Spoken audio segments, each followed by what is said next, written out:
Hello there, John. Hello, how are you? I'm first. You're early.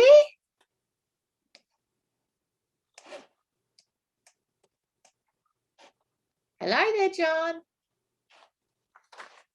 Hello? Hi. Can you hear me okay? My internet connection is So's mine. a bit like me. Yeah. Is that okay now? Yeah, so if it's a problem, John, you can turn off your video and that can make it easier. All right, seems okay at the moment. Yeah. Mine goes in and out. Turn it off. I'll put up with it. Yeah. Yeah. How are you?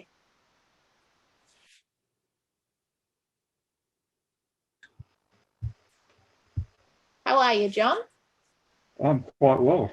Bit under pressure today, but that's all right. Stop. Why are you under pressure? Oh, it's just everything's happening at once. Right. Yeah, that's what's happening in my life too. Yeah. And with 5 kids, there's always a lot going on.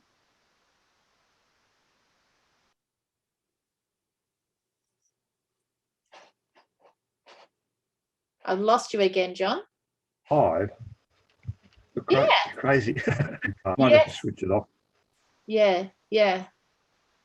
So, Joel, are you just listening but hiding in the background? Hello, yes, I'm just hiding here. I might as well introduce you to John. John's out in Kambalda and Joel is in Geraldton. Hey, Hello, John. Joel. I haven't got your picture yet. That's what.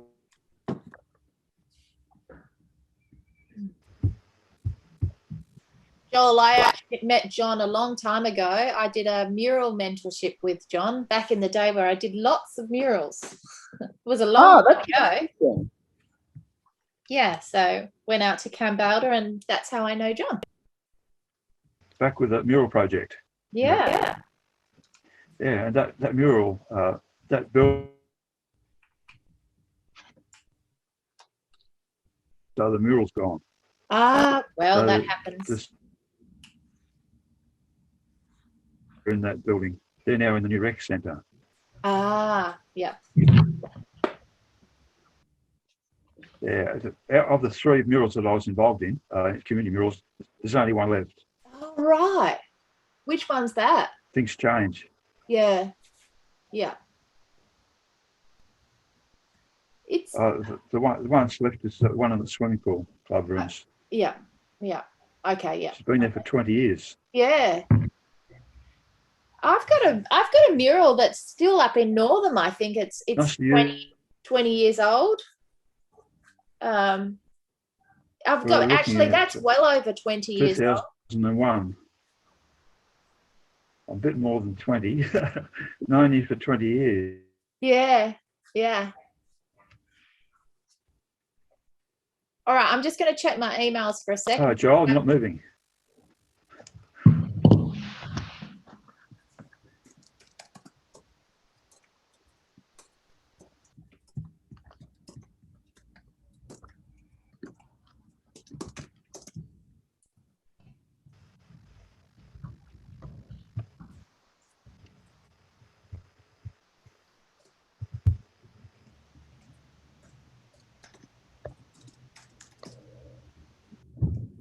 Sorry, I'm just checking my emails, which is a little bit rude, just in case somebody needed me for something. Hello, Sheila. Hi, I'm just working out my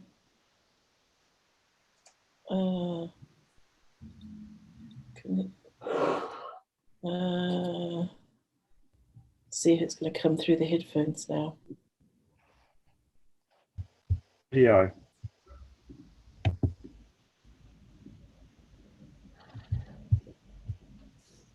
Okay, can you hear me? Beautifully. Great. Yeah. The wonders of technology. Yeah. Yeah. I was just introducing Joel to John, who is from Cambalda. And he's got sporadic connection. Hello. Hello, John. Hello. How are you? Good. We're connecting, but you can't see me, which is probably good. I can't see you either. We can hear you, John. We can hear you fine. Yes. That seems better. I was explaining to Joel that I first met John. I did a mentorship. I was a mentor for him on a mural project. He seems to think 20 years ago, so it was a while back. Yeah. Wow. Pretty impressive. Yeah, I went out there and years. I actually mentored a mural project myself. So although it's taken handing on the baton.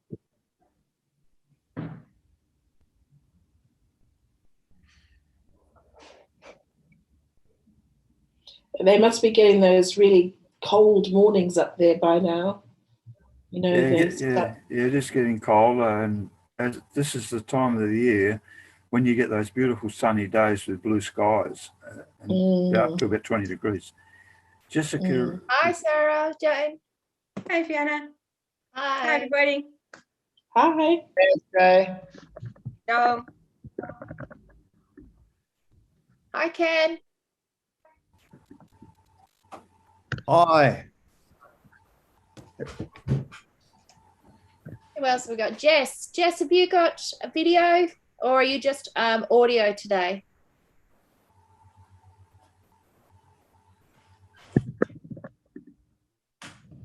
Okay, so hi, Jasmine.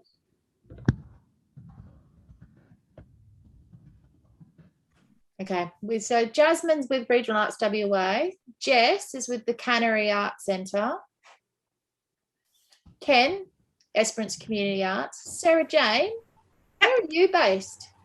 I'm based in Kalgoorlie. I'm sort of independent, but I sometimes work for and with Euphorium and E13 and Art Golden. I'm a random.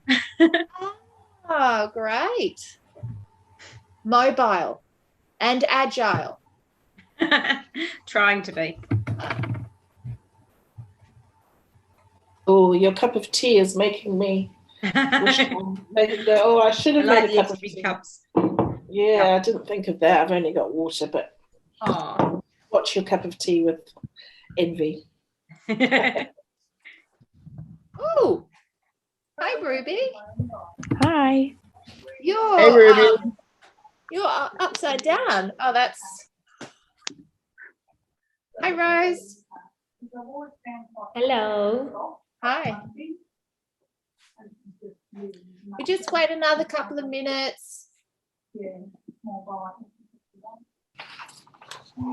See, Joel, I told you it's good to have a man in the room. We're very heavily weighted in favor of females. Because I suppose Joel counts. He's got facial hair to compensate. So Rose are you in Karratha today, Rose? Yes, sure am. All right. And Ruby, you're in Mandurah today? Mm-hmm. Right. And Jasmine, you're in the Regional Arts WA office? We've got quite a bit of territory covered. That's great. Yeah. We've just got a few more people who said they were joining us, so we'll wait.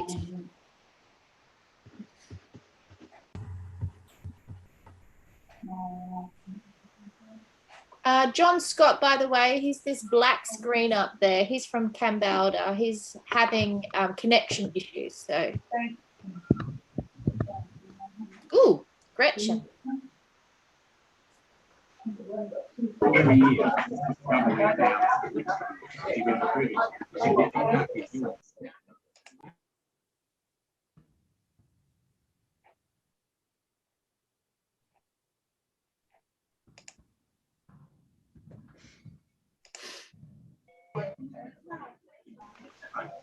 Gretchen, whereabouts are you calling from? Can you hear me? Yes, yes. Can you hear me? Yes, yeah. Whereabouts are you both today?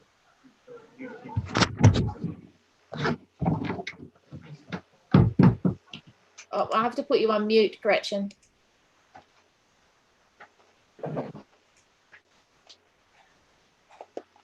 Lauren.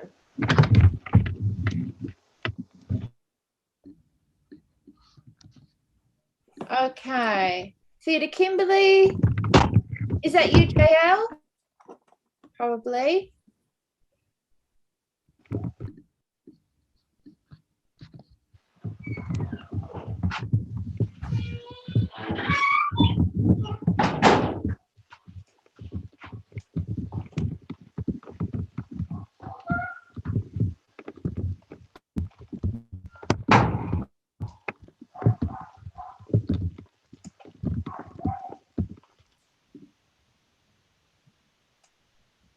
Okay, I'm going to start.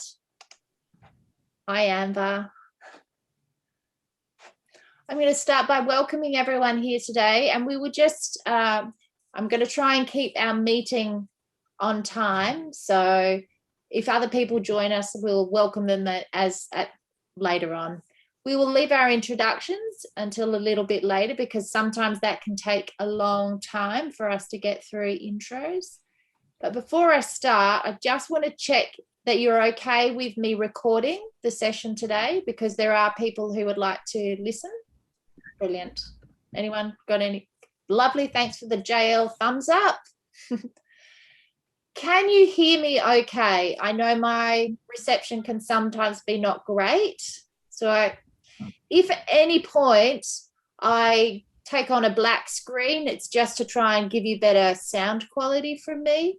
And if my reception really falls out, I've asked Sheila to take over and she'll just host it until I can come back in. So as most of you are regionally based, you'll understand my dilemma. And so thank you very much for joining this Mycelium Shroom Zoom. It is very much a conversation room instead of a presentation room. So today we have two co-facilitators for our conversation, and this is Shelagh Magadza. She's the Executive Director of the Chamber of Arts and Culture. And Jodie Quadrio is looking a little different today. She's sporting a mo, short hair and some specs. It's Joel Pearson has stepped in, pretending to be Jodie because Jodie is unfortunately very ill and wasn't able to make it today. So Joel has stepped up to the plate and I'm really grateful that he's going to step in. And he also works with Euphorium. So I thought today we'd start off by having Sheila and Joel do a little bit of a talk about their experience of how art improves lives and how we measure and evaluate and communicate the impact of what we do in the arts. And then we're going to throw the floor open to questions from yourselves. You can direct your questions specifically to Sheila or to Joel or to either of them. It would be great if you can introduce yourself before you ask a question. And then we will also open it after the questions to everyone to have a conversation, depending on how many more people enter the room.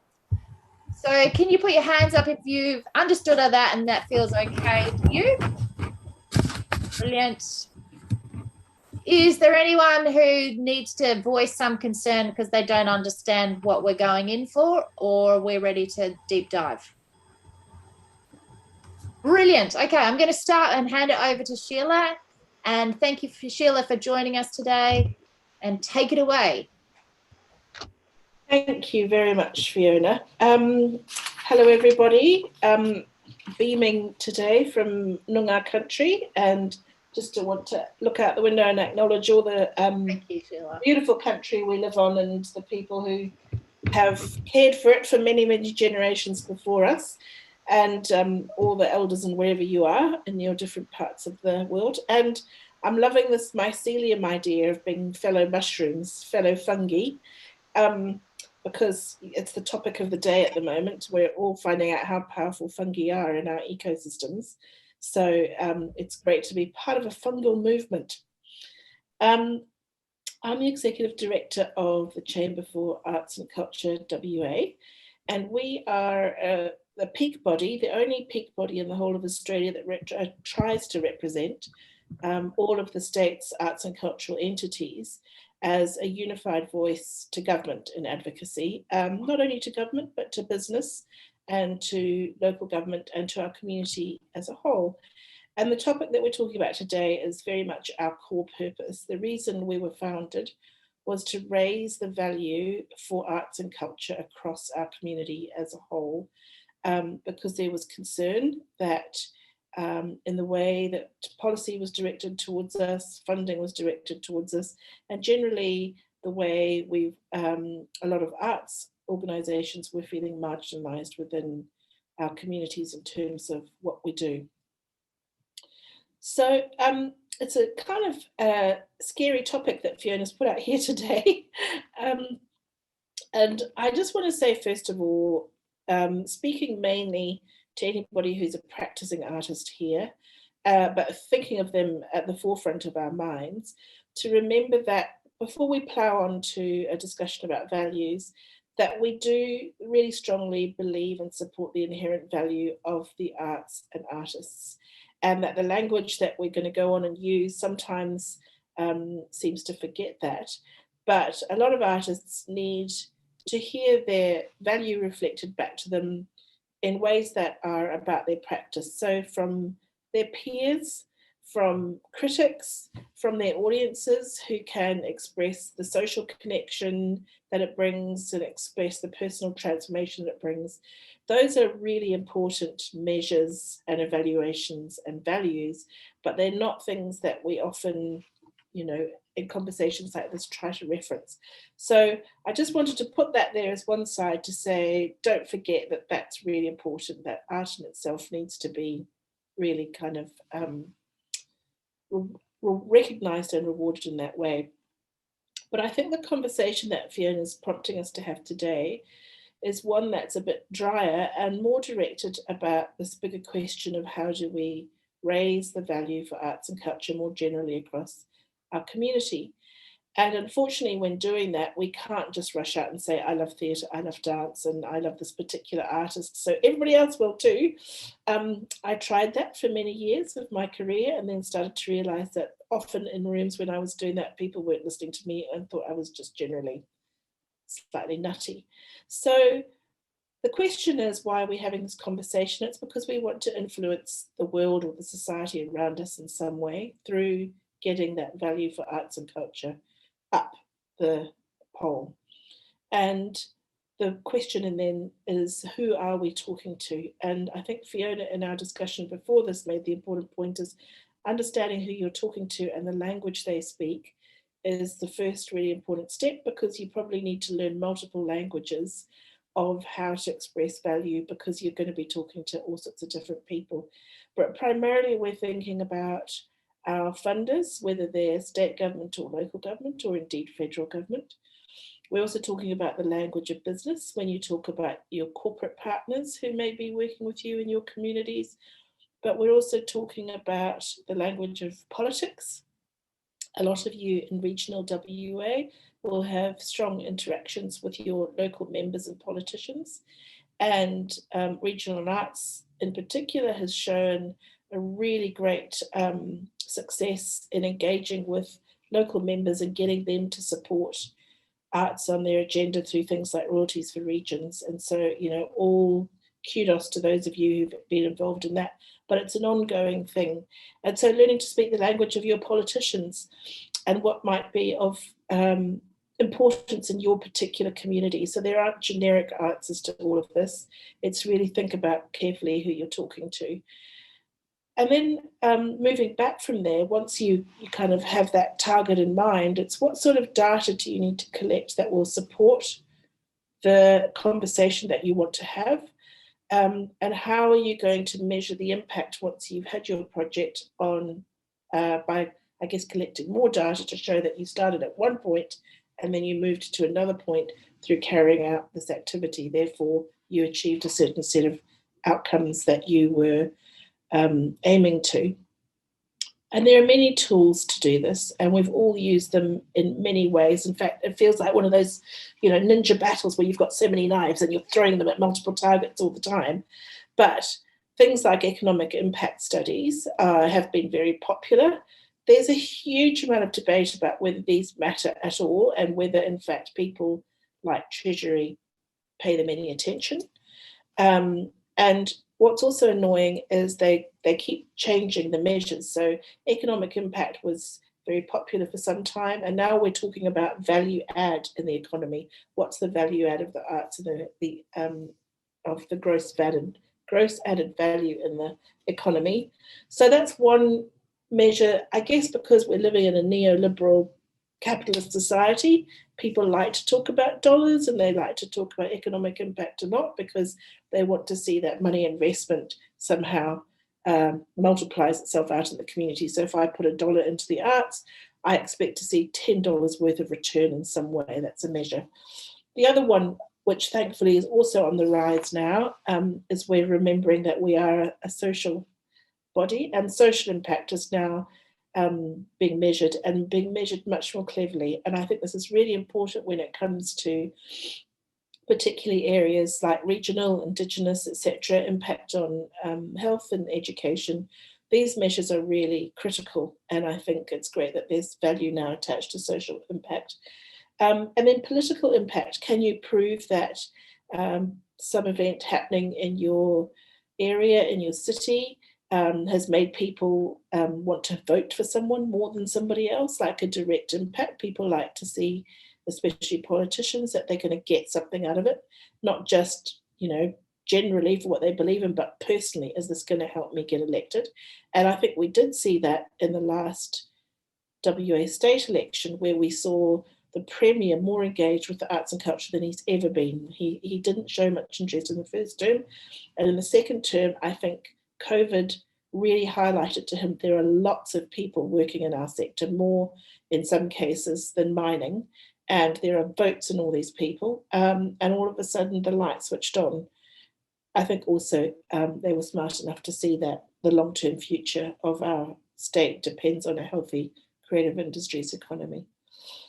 And the other thing, I guess, to just finish off is just think about particular issues that you might be going towards in your communities, such as, are you having an impact? Do you want to have an impact on children and education? Do you want to have an impact on tourism in your area? Do you want to have an impact on health in your community, aging? And look at the measures and the language in each of those areas and how you might relate to it. And I think if any of you are looking at the new Healthway framework that's coming up, that's a really good example of that, because they're really specifically asking you to articulate health outcomes in the projects that you put forward to them.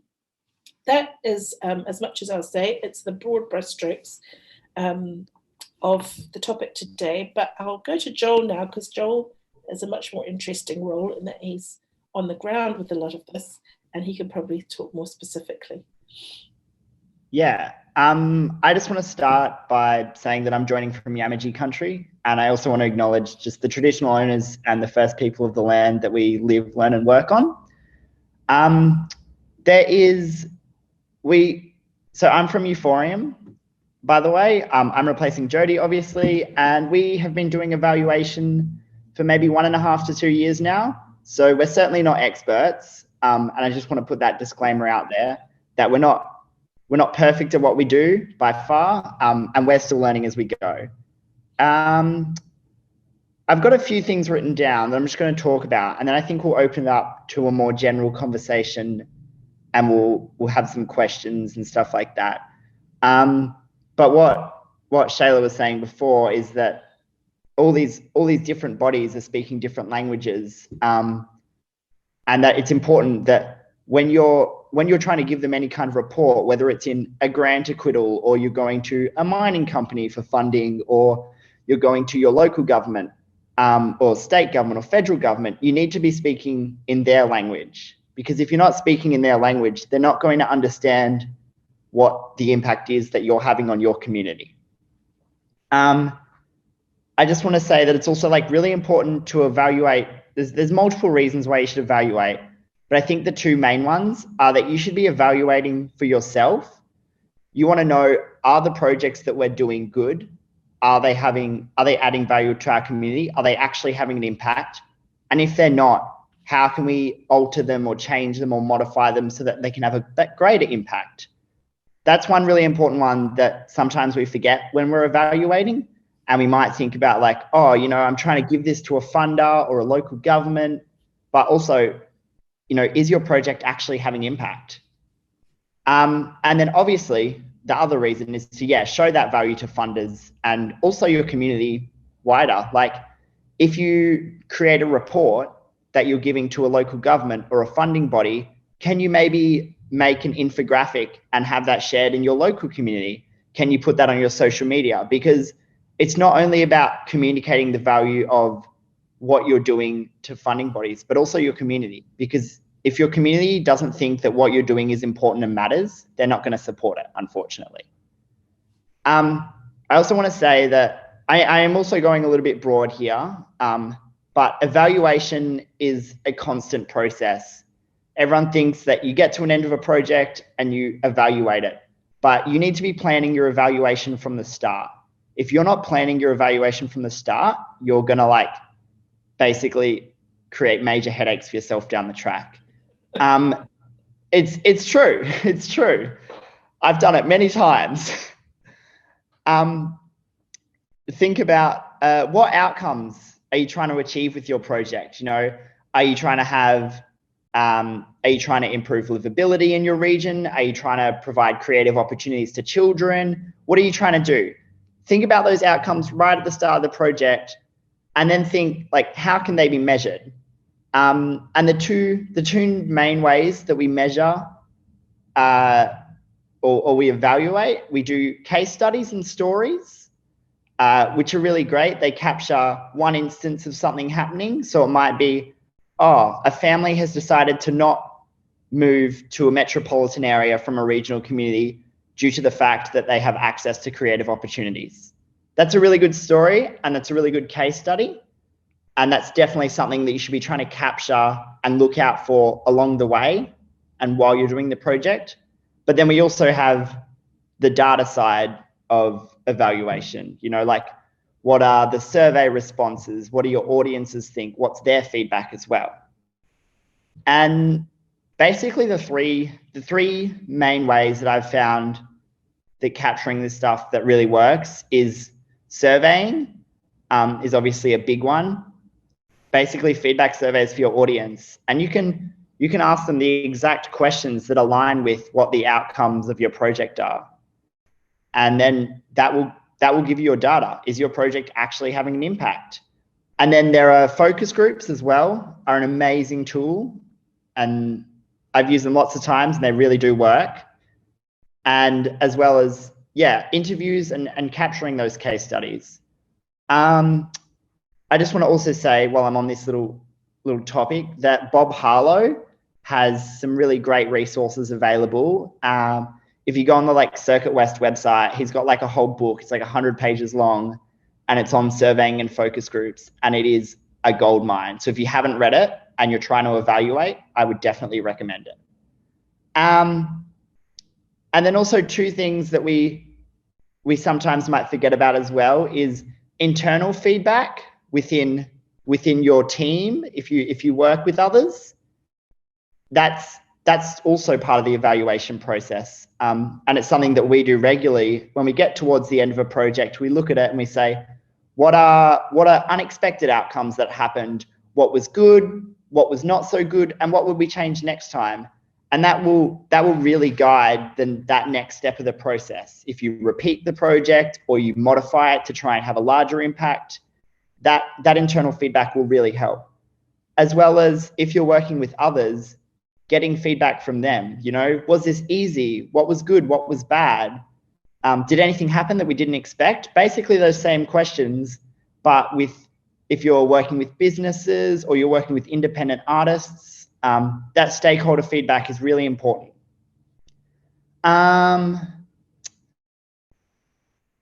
that's kind of all the notes I had. I also wanted to add one more thing, that if you're trying to evaluate and get like economic impact numbers and basically like cash dollars out of it at the end, and that's your objective, is to get that number to then provide back to funders or anything like that. There is a really good tool called RemPlan, which is available through basically all the development commissions around WA. They all pay for a license to it. And so if you go see them, they will be able to speak to you about using RemPlan and how you can turn what you're doing into economic figures to then give that back to funders and stuff like that. That's fascinating. Joel, can I just add one comment? The first thing that you said about our own measures, I thought was, measuring for your own purpose was really important, because there's something that sits behind this, which is ethics. And many of us, when we're doing these exercises, are doing it because we're in receipt of public funding. And if you're going into that relationship with effectively taxpayers' money, your community's money, or some other person from around the country, you need to deal with that ethically, and you need to know why you're taking that money, and it needs to be for a public good and a public benefit. So to be clear in your own head when you start off that is your relationship with that money. It may be different if it's private sector money or philanthropy, etc. I think is an important thing to keep in the forefront of your mind. Yeah, that's a really good point. And I always come back to that, like, if you're not evaluating for yourself as well, like, how do you even know that what you're doing is actually good? Like, if you're not looking at that data yourself, how do you know that you're actually having an impact on your community when you're not even looking into it, you know? I agree. And I think that's becoming a really interesting question with COVID, because one of the main things that we've been saying, us and sports together, is that in the recovery, we're going to be critical, or we are now critical, as a way of regaining confidence in our communities, bringing a bit of joy, connection, and restoring some sense of normality to lives. But how do we know we're actually doing that? Because it's not just about people coming to theatres. It's actually about how people are dealing with things in their community, their mental health.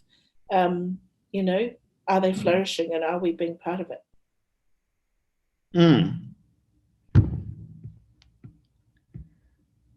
All right, Sheila, Joel, are you ready to crack the floor open and invite some questions from our participants? Is there anyone? For sure. Yeah, we're good to go.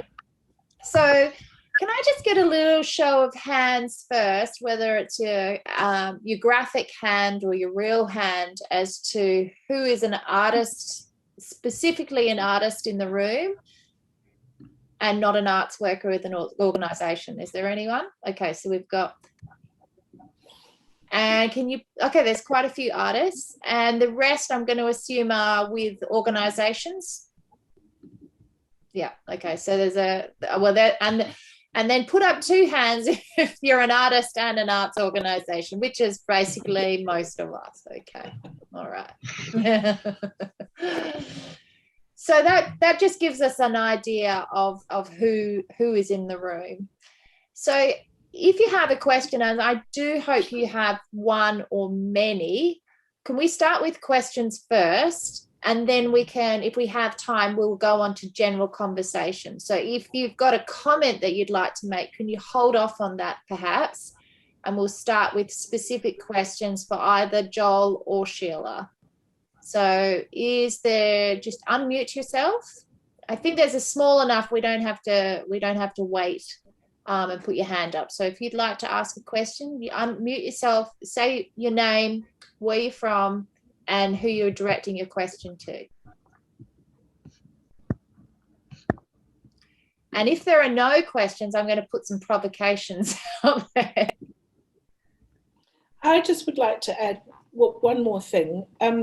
Joel, you may have already covered this in what you talked about in terms of the tools that you can use, like surveys, evaluations. But that's always, under our control and under the parameters that we set. But one of the most powerful things that you can do is activate your audiences and your communities to make their own communications about value to your politicians or your funders or whatever. Because, of course, when it comes from us, it's self-interested, and we're always going to tell a good story about what we do. But it's really powerful if you can energize your community to say, we support the arts in our community, or we feel we benefit from this because, and to add that other voice to what you're doing in some way. Yeah, and I think that's where it's important that if you're communicating things to funders, like maybe you had some amazing outcomes from a project and you've got some great data and you've got really good numbers and you've also got really good stories, it's all good to give that to a funder, but also share it with your community, because that's only going to help them advocate for you. That's only going to help them tell your story and be on your side, basically.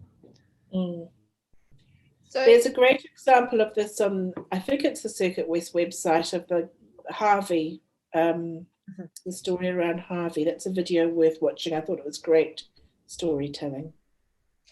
Sheila, what sort of tips and tricks do you know of that can empower your audience to become ambassadors?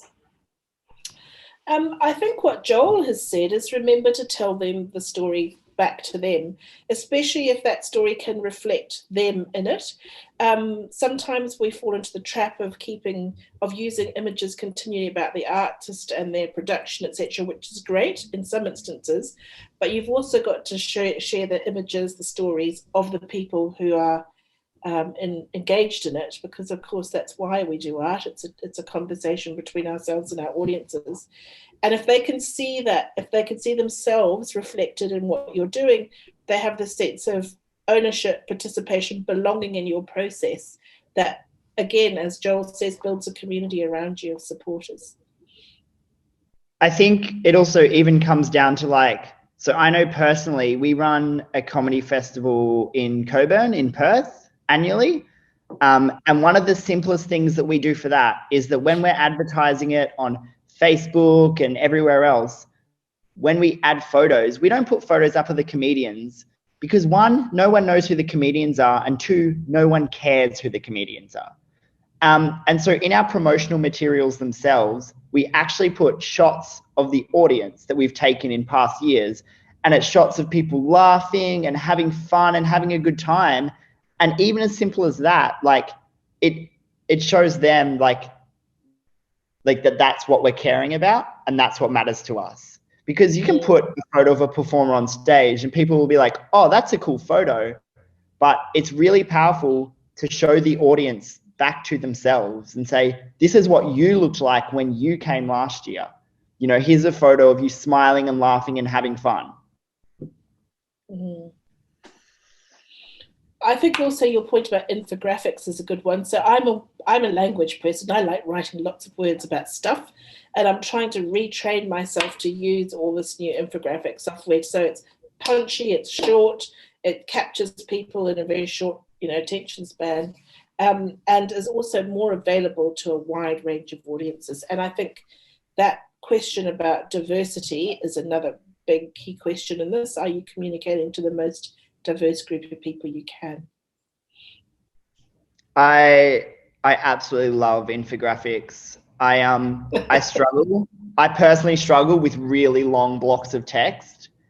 And so if I'm trying to convey something to a large group of people, and it's most of it's like numbers or short little quotes and stories anyway, I just chuck it all in an infographic, add some colors, make it pretty. And when people see it on social media, they're actually going to stop. Because if you write 3 paragraphs and try and post that on Facebook, you're going to get 2 likes. Really, it's true. But if you have a cool photo and there's people having fun, and then you've got some cool graphs and stuff, people will stop and look at it. You'd be surprised. And it does. It makes it really accessible, especially for people who are just not good at reading long bits of text. Can I ask, what tools do you use to produce those graphics and that kind of thing? Have you got any particular? I know there are tools out there that can convert, data to images, that sort of thing. So I do all of my data work in Google Sheets, which is basically just Excel. And then if I'm actually trying to make a graphic, I use either Canva or Pictochart. And they're both like super simple tools. You don't need to you don't need to be like a super duper big nerd to know how to use them. You just literally drop your data in and it puts it in a pie chart or a graph or whatever you want for you. It's pretty cool. Yeah. I thought you might have some sort of more specialist thing, but I've used both of those, so that's good to know. I think the other really interesting thing, if you are a data head, is to look at data sets that are already being produced by whoever you're talking to and see where you fit in it. So, for instance, I'm just thinking of geospatial data that some local governments are now using, where they go, from this area, this activity happens. If you can map yourself into their map, then you are becoming another point of reference for their bigger picture, rather than, there's sometimes we tend to just tell our own stories separately, but sometimes there's ways that you can show them that you're an important bit of their existing pictures. Okay, anyone else got any burning questions for Sheila or Joel? Okay, I have some questions for you then. Or perhaps first of all, Joel or Sheila, do you have any questions that you'd like to ask some of the people that are in this room? Because there's a lot. Oh, Sarah Jane. Oh, no, I do have one question. Just for both of you, what keeps you motivated, or what keeps you driving when sometimes you must be, like sometimes we all know we get lots of knockbacks or you don't feel like we're moving very fast. So what keeps you guys going back and getting back into it? Who's going to go first? Was that a go first if you want. Yeah. So one of the, I would say, like, personally, one of the things that keeps me motivated is that, so I started circus like at 8 years old, and I've done it ever since. But I know the impact that it's had on me throughout my life, and I just genuinely am passionate about having a positive impact on my community as well. And it does get hard sometimes, I will admit. Like, you do have bad days, but when I have those bad days, I just remind myself, like, this is why I do what I do, because, like, I care about my community. I want to have a positive impact. I want to make it a better place, and I know the impact it's had on me personally. So that's more personally, but yeah. I'm much the same, and I think my sanity depends on me cycling through storytelling and data, as Joel's saying, and that the experience that I've had with arts has honestly given me a better life. I know that, and the people around me a better life. But I then enjoy the problem-solving aspects of things and going behind it all and looking at data and the kind of puzzle, trying to unpick it all. And at some point that becomes really frustrating, because as often you get to the bottom of a really complex piece of analysis and you realize that actually the one thing that it would take to change this is just sheer political will. And you can generate as much data as you want and blah, blah. But unless the leadership and the decision makers are going to get behind it, you're kind of just throwing it out into the air. Then I get really angry. Then I go off and see something really beautiful and go, well, it's worth trying it and having another go. So I think, yeah. No, thank you both. That was great.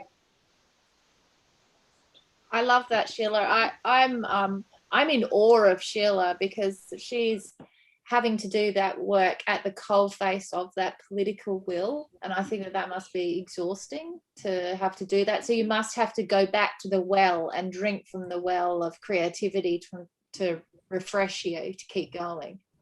Yeah.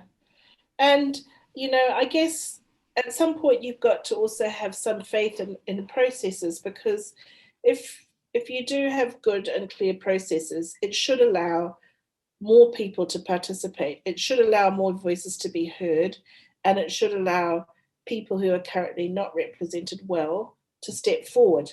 We should be facilitating that by producing ourselves either the right data or opening the door for them to speak, because sometimes politics can be about who's the loudest person in the room, or who's, you know, the alpha of whatever the current power structure is.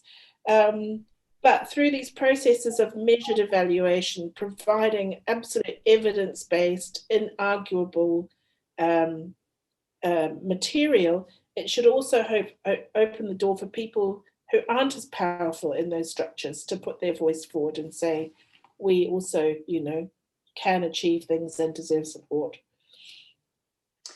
So going back to my question before, Joel and Sheila, hello, Anne. Would you like to raise a question? Yeah, good morning. Coming to you from Menang country down here in Albany. Look, I just wanted to ask about this idea of, you know, this constant having to justify the arts, which, you know, wears us down. And whether or not we, you know, because you know, I'm always the person in these Zooms who says this thing like, why are we reinventing the wheel? Like, you know, we've been justifying the arts for years. I mean, I've got, you know, we've got research that says it makes a difference. We've got research that says it changes people's lives. We've got research that says it improves the economic outcomes of the community. Why are we still doing that? What I feel like is what Sheila said was that, you know, this idea that the government woke up when they realised it was actually an industry. And why is it that we're not going down that line? Why are we not going down the line going, actually, I don't work in the arts because I love it and I want to, and, you know, because frankly, it sucks most of the time. I work in the arts because that's what I'm trained in, that's what I'm skilled in, that's what I'm paying my HECS debt off in. You know, it's an industry that I have trained in, and I feel like that's what's kind of missing, is that this acknowledgement that we are actually an industry and we provide services to, you know, the rest of our society. And sometimes I feel like the link between, say, the commercial arts industries, like, you know, the graphic designers or the, you know, the technicians or the, you know, the people who won't work without getting paid is what I'm saying. Like, why are we not starting to build some sort of framework that doesn't talk about how warm and fuzzy arts are for your community? They actually go, actually, the arts is an industry. This is how many people work in it. This is how, you know, which was what we did through COVID.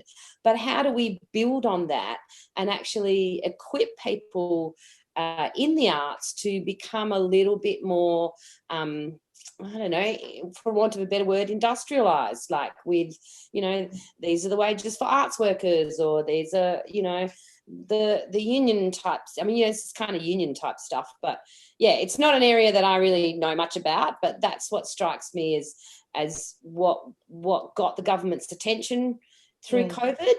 And rather than keep going on the warm fuzzy effects, talk like there was this whole idea of cultural industries for a while, not about the arts. And now we're going back to arts rather than talking about us as a cultural industry, and how does the government support us as an industry in the same way that they support other industries? That's my question. It's a good question and a contentious one, because, you know, it's often debated on Arts Hub. I think it's both ways. I think the language of creative industries is still very prevalent, particularly at the moment within the federal government.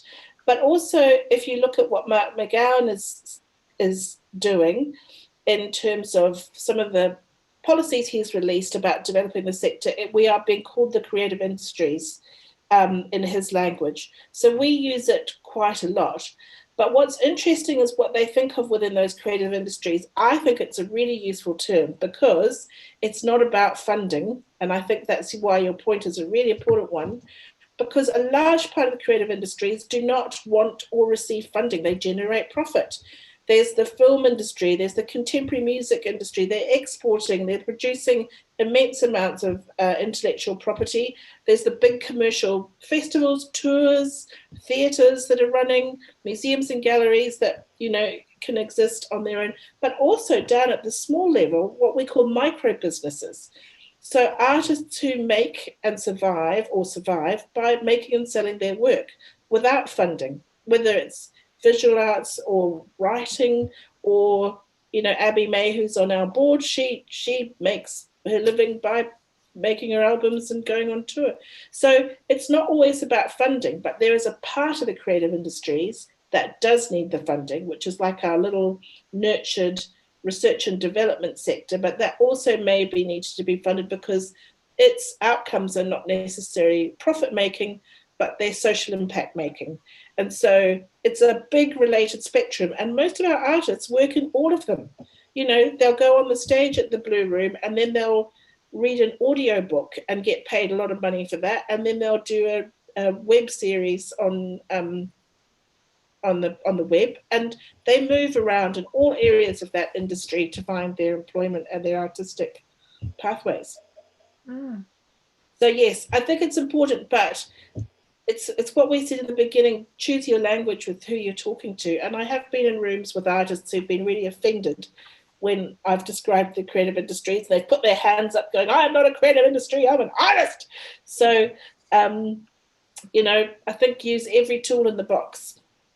Yeah, I think that clarifies that idea that actually we are just talking about this small section that is directly related to funding and getting more money from the government for funding. So. Yes, but no, but you're right in that we could equally all be sitting around this table being huge commercial rock music producers, and that we don't want funding, but we want the government to change the regulation on visas for touring, or we want the regulation on copyright and how that works in Australia versus a global market. So it's not just about funding. I think acting as an alliance around other issues like other industries do, like mining does, is also important to keep that cohesion. Wow, you liked that one, Gretchen. I'm pleased. I can see her hands clapping there. Sheila or Joel, do you have any questions of the people who are in this room? Are you interested to find out, perhaps, like Sheila, from the Chamber's point of view, are you interested to find out how people in the regions are evaluating or communicating their social impact? Is there something that you could learn from the people in this room? Because there's a lot of talented people whose faces I can see, a lot of experience here. The one question that has occurred to me a lot, it partly carries on from the question that's just been asked down from Albany, sorry, I don't know your name, is how burdensome this is on you, because I watch a lot of the money going out the door in funding, and it's got so many things attached to it. You've got to do this, you've got to be that, you've got to blah, blah, blah. And there's no extra resources provided for you to fulfill those functions. And I just wonder, how does it impact on you when you are trying to develop your programs? Is it overly burdensome, or is it actually something that you see as easy and beneficial?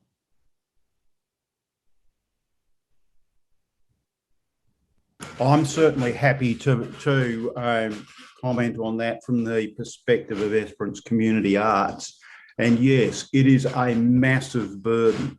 And we have enormous amounts of time, unpaid time, goes into dealing with all of those issues. And that means working regularly till midnight and beyond, night after night after night, and on weekends, to the point where we're starting to say to ourselves at the moment, why the hell are we doing all of this?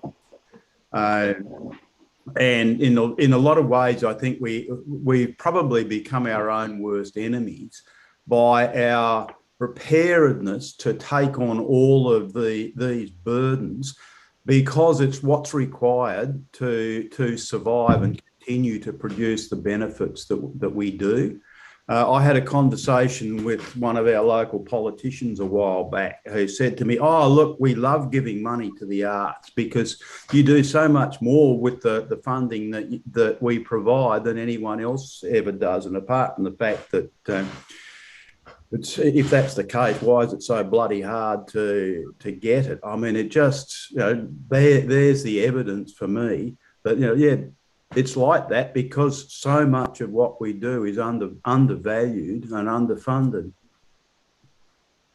I can just add to that maybe as well, because I'm with Esperance Community Arts as well. I think one of the other problems that has kind of come up is the ways of actually measuring impact. So I come from a science background, so I'm quite comfortable with doing quantitative analysis and setting up spreadsheets and sort of thinking about it like that. But I think it's really difficult because unless you've had some sort of training in that, then, how do you sort of optimize your time to get the results that, it's got to be said that a lot of the time the people who are looking at evaluation and applications are looking more for that quantitative sort of stuff. They just want to read some numbers on a page and, sort of have it easy because they're busy as well.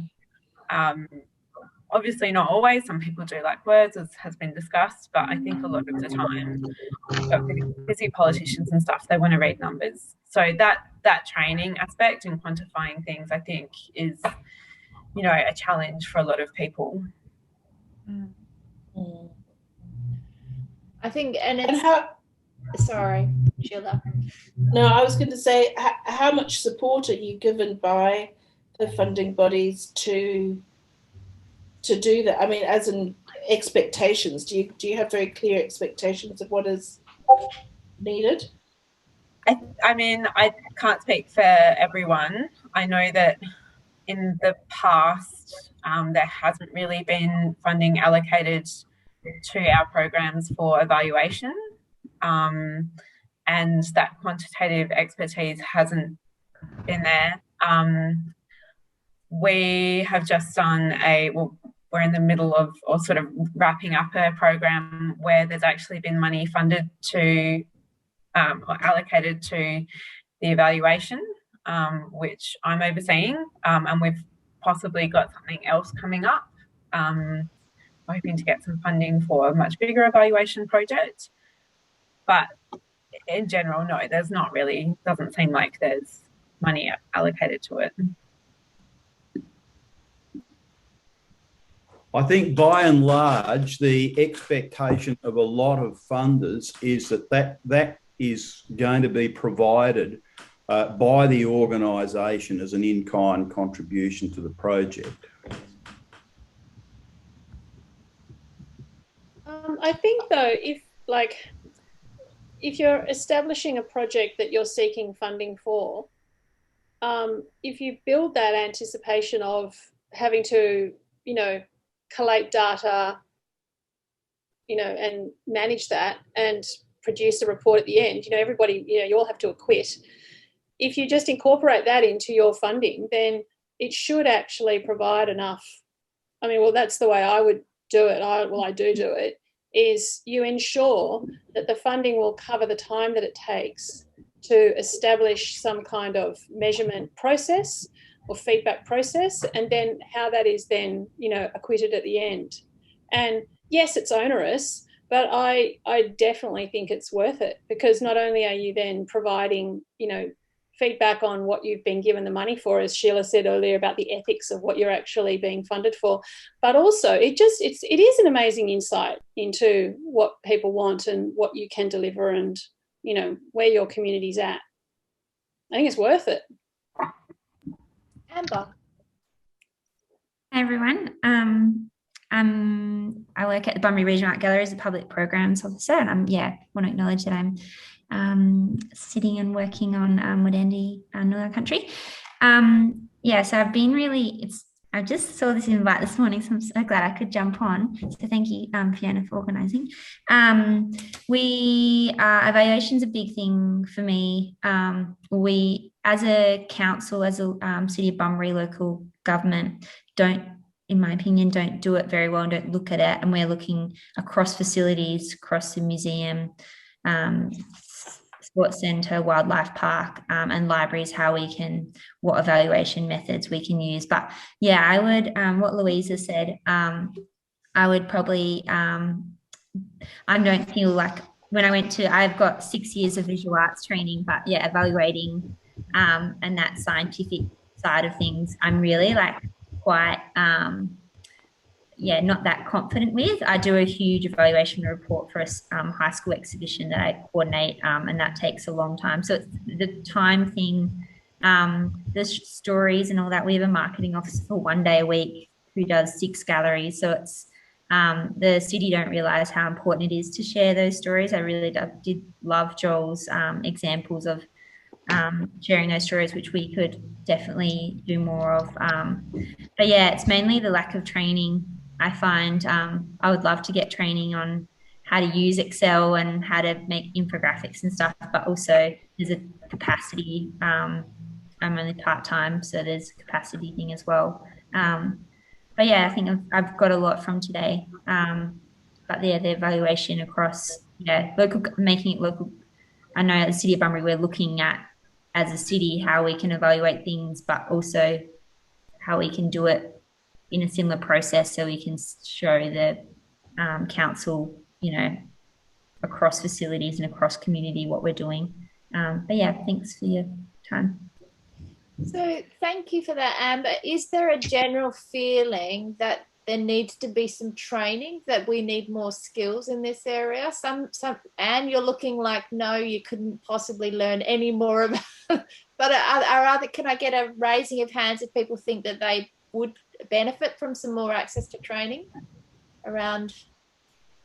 So some people. I have to say something on that, because I'm not speaking for it. Many of us come from creative backgrounds or artist life, and we've moved into the arts work because it's sort of career adjacent and it also ticks all the boxes for us. But yeah, we don't still coming from our arts background. So if we don't always know how to use all the computer programs. I was fortunate enough to have a career in marketing before I did that. A lot of people don't even know the basics about marketing or social media.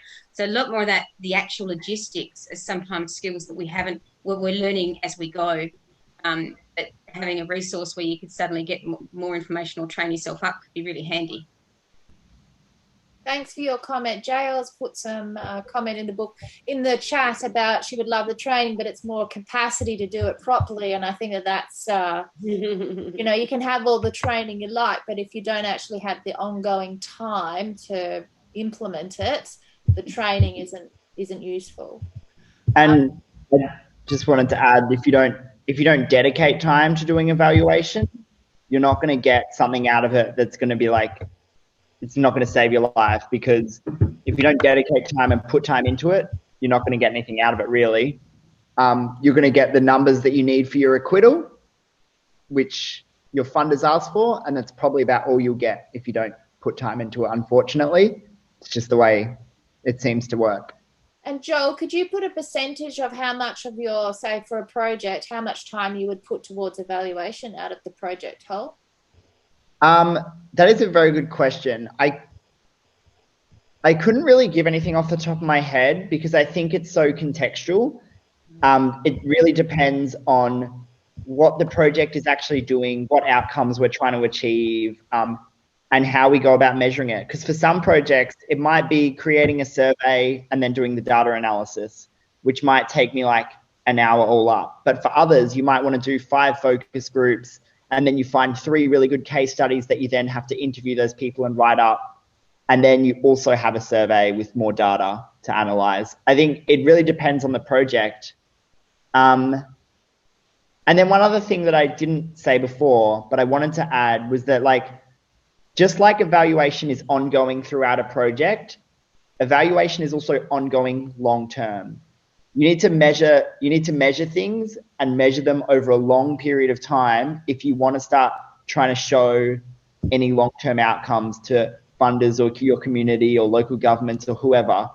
And like a really simple way to do that is if you're doing surveys regularly, if every project you do has a survey, right? And if just one of the questions remains the same throughout every survey, you can put that in a nice little graph and you can measure that across time. And that will show you, you know, is it going upwards? Is it going downwards? What projects were really high impact in that area? What projects were low impact in that area? And that's just something I wanted to add that I forgot to mention before. That's great. Good point. I was just going to add something which Joel just touched on in that last bit there, and that's that really there are, as I see it, there are two quite distinct elements to evaluation. And there's the evaluation of individual projects, which is part of the overall business of delivering projects. But there's a much broader thing about evaluating or demonstrating value on a broad spectrum across all of your activities to potential funders in an environment where you are effectively in competition with other organisations who are also bidding for funding. That is the area in which it is much more difficult, it is much more time consuming, and you never really are quite sure how far you should go, given that if I don't do this extra amount, is that going to disadvantage me when all of the applications get put on the table and the assessors look at it and rank bids and according to how they value them. So that's the much more difficult area, I think, than just evaluating an individual project. Clancy, you had something you wanted to say, and then you, Anne? Oh, I was just wondering if people had used, there's tools like Whitebox and Culture Counts, and if there's any, I'd just love to hear some feedback on anyone if they've used it. So I can speak on behalf of Whitebox, or not on behalf of them, but I've used it before. And I thought when I was using it, the fact that you can basically it'll generate a survey for you, and you put in all that economic data, was really, really good. And I can see what they're trying to do with Whitebox. But as a downside to it, if you're trying to do a normal grant acquittal as well as Whitebox at the same time, you're effectively doing twice the amount of work to acquit a grant. So whilst what they're doing is really good, it's also putting a massive burden on arts administrators, because now they're having to do, 2 times the amount of work just to acquit a grant, realistically. Yeah. I'll speak about both. I think Culture Counts is valuable just because of the sheer amount of data it's now started to collect. So it's got a very big wealth of comparatives to draw on. It's very much focused on audience experience around certain measurables, but they're always really easy for an audience member to fill out, and you can moderate your questions as you go. It doesn't really dig deep into analytics about how you might change audience behavior and affect, differences, I don't think. But the other thing I'd just say about Whitebox is I can see it's really good for the people who are delivering programs to really clarify what their objectives are, what their values are, and then input things and measure it. But what I've noticed in the context of one local government that I'm involved in, it's not so good at reporting upwards. So what it generates out as reports is quite dense information. It's very almost, academic, but, so the user will be able to analyze it and see the person who was working with it. But if you're trying to communicate to a bunch of city councillors who really are not involved in the value of culture, etc. It doesn't have any plain and simple way to just go, this was great, this wasn't great, and this is why. So I think they need to work on that a bit more as a empowering tool for managing upwards. Thanks. Anne, can we have your question, your comment, and then we'll have to leave that probably, unless anyone's just desperate. Anne?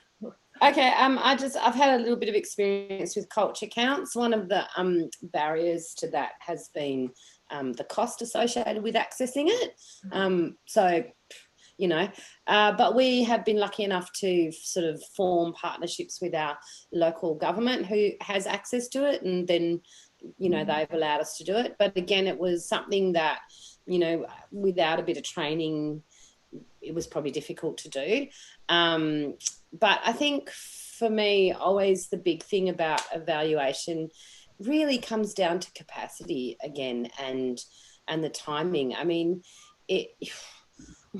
okay, you know, like we run so much. We've got like 2 people who are part-time, and we are tripping over ourselves just trying to even, you know, stay afloat. I mean, you see me sitting here yawning because I'm, you know, working twice as much as what I get paid for and not going home till 9 o'clock at night. You know, it's like, I know that everyone's like, oh yeah, that's what we're doing. But asking us to just do one more thing that is outside our skill set is just insulting. You know, if the government thinks it's really important to have our programs evaluated, then why aren't they training up a bunch of arts evaluators so they can send out to regional arts organisations to do the work for us? Because I'm busy directing a play and I'm busy running, you know, workshops 5 days a week after school. You know, I'm busy doing all these other projects and acquittals and evaluations and all these things that are not in my skill set. I mean, well, they are because I've had to. But but I do kind of go, you know, and also on the training thing as well. Again, it's particularly being regional. I'm sick of getting invitations to all these things in Perth that are trainings for regional artists. And I say to them, for me to go to a regional, like for me to go to Perth to go to a training, it costs us a fortune as an organisation. But it's not just about the cost of it. It's also about the fact that I'm going to be out of the office for 3 days. And if I'm the only one here doing the research and the acquittals and the, you know, and the teaching drama and the director, you know, it's like nothing gets done. So, and then again on training, I also kind of go, well, you know, we have such a transient nature of staff that I can train up all these people, but maybe I've only got enough funding to employ them for 3 months or 6 months or 12 months. So then if I invest all this money in, you know, training them, and then there's no other kind of, you know, ongoing funding for them, I just feel like it's, again, like, let's just put more on the already overstretched arts workers. All right, I'm really conscious of time. I think we could all do with group therapy, so we could extend on if we'd like, but for the people who need to leave, I'm going to wrap up. I'm just going to hand it over to Joel and Sheila for one last wrap up from either of you. So if you could keep it to a minute. Joel, are you ready for your final proceed? I really don't think I have anything else left to add particularly. Overall, that's sweet. That's it. Yeah, I don't. Sheila? I don't either, other than to say thank you all for giving us this hour, and it's been great to connect with you and hear from you. Yeah, it's been good talking, and like, I'm sure if you want to chat to either of us further, just reach out. And I can't speak on behalf of Sheila, but I'd be happy to just have a conversation. If that's what you need and that's what you're looking for, please reach out. Brilliant. And you could also send me via email anything you would like to discuss further, because I can always try and get another conversation going if there was something that you really felt like we just started to mine here and we want to dig a tunnel really deep in a particular direction. Let me know, and then we can deep dive on that. But thank you so much for your time. I really appreciate it. Joel, thank you for being the most wonderful Jody. For those of you who came late, Jody was sick, couldn't join us today, so Joel stepped in at the last minute, did a fabulous job. Sheila, thank you for being a wonderful captain for our creative industries ship. Bless you. And I look forward to seeing you all in the Shroom Zoom again, everybody. Thanks for your time. All right. Thanks, Fiona. Thank you. Bye. Thank you very much, guys. Thank you. Bye. Bye. Thank you all of you on chat.